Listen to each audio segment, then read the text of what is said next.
ઘરમાં મેં જે બલિદાન આપ્યું હોય એ કળિયુગના એન્ડ સુધી યાદ રહેશે. હાંજી નમસ્કાર. તો દોસ્તો એવી ચિક્કાર ગરમી પડે કે પાણી લખીને તડકામાં રાખો તો બાષ્પીભવન થઈ જાય હો. અને આવી ગરમીમાં મને ખબર પડી કે ઘરમાં મહેમાન આવવાના છે અને એમના માટે આઈસ્ક્રીમ બી લાવવાનો ય.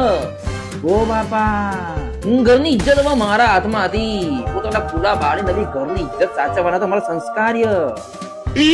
न तो कारवा की तलाश है, हमको तो छायड़े की तलाश है.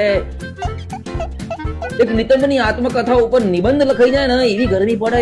3 આંગળીથી એક્ટિવા ચલાવીને જાત ઉપર ઘમંડ કરી લીધું અને ગરમ ચૂલા ઉપર કુલાના આરામ આપતા આપતા સીધા શોપિંગ સેન્ટરમાં પહોંચ્યા. દુકાન વાળાને કીધું કે ભાઈ બે એનીના ફેમિલી પેક આપી દો. એક મહેમાનના ખાવા માટે અને બીજું आइसक्रीम नहीं खाता अपन। ના તો શેનો ખાય? નહીં ખાવું શું કરે? ખાવો પડશે.